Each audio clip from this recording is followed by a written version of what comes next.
Hoki mai anora e te iwi ki te karere e kahana e pakari ana te hanga o te kapa ōpango Māori. Kua whakaingoatia nei ki te pakangātu ki a Manu Hāmoa i te kēmu whakamātautau. Ko tahirau 25 a te kapa ōpango Māori mai iho mohoa nei. Kia tahuri ake tātou ki te kaiako i te kapa ōpango Māori ki a Clayton McMillan. Rāua ko Pouwhitiki, Manaki, Selby Rickett, tēnā kōrua, mihi nui atu ana ki a kōrua tahi. Tēnā kōrua. Kia ora, Scotty. Tēnā koe, Scotty. Clayton, tuatahi ki a koe, kua pēhea nei ngā paraketihi i tēnei wiki. Yeah, look, this week we've really freshened up our bodies. Scotty, was tough conditions down in Wellington, and as you can expect, the Samoan boys hit pretty hard, so we've freshened up this week, focused a lot on just getting detail of our game right, and hopefully that serves us well tomorrow. I rungi tēnā kōrero, Clayton, i te aro nui koutou ki te whakatika i te aha i tēnei wiki.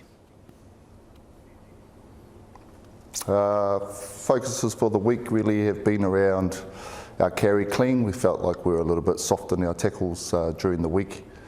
Really need to accelerate into contact, generate some faster ball to set our electric backs alight. So good conditions looking like in Auckland tomorrow. So yeah, looking forward to giving the ball a bit of air and playing good old-fashioned Māori rugby. Ka pai, ka pai. Manaki, kei te pēhea te wairua o hoa tākaro i tēnei wā? Tino rawe te wairua i tēnei oki, Scotty. Kaha whakapiri te tātou tīma i ngā wiki e rua kua taha, no reira kei te tino rawe te wairua i tēnei oki.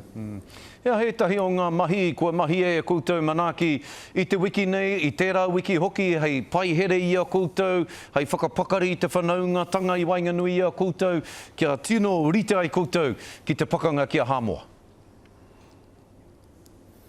E maha ngā mahi tahi, ngā mahi wānanga, ka waiata tahi, ka haka, ka ako tahi, e tahi o ngā mea Māori, ngā mea tūturu o te ao Māori. Clayton, i ahua māma tā koutou patu i a Hāmoa i tērā wiki.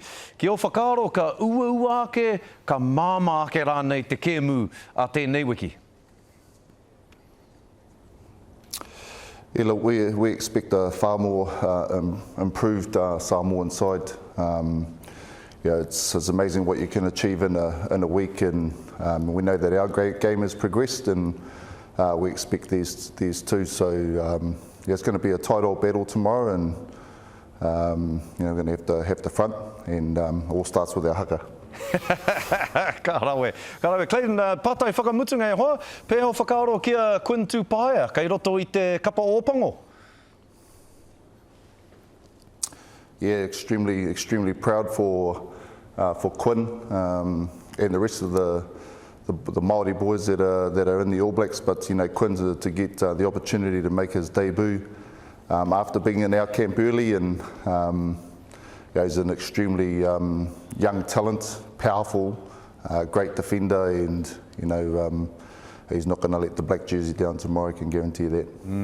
Tika, Manaki, i kōrero tō kaiako, Clayton, mo te haka, me te mana nui o te haka, hei whakaihihi o koutou pēhe o pūkenga haka i tēnei wā, Manaki. Kei te ora tonu, Scotty. Me whanga mo te rā horoi, kori te mātou mo te haka.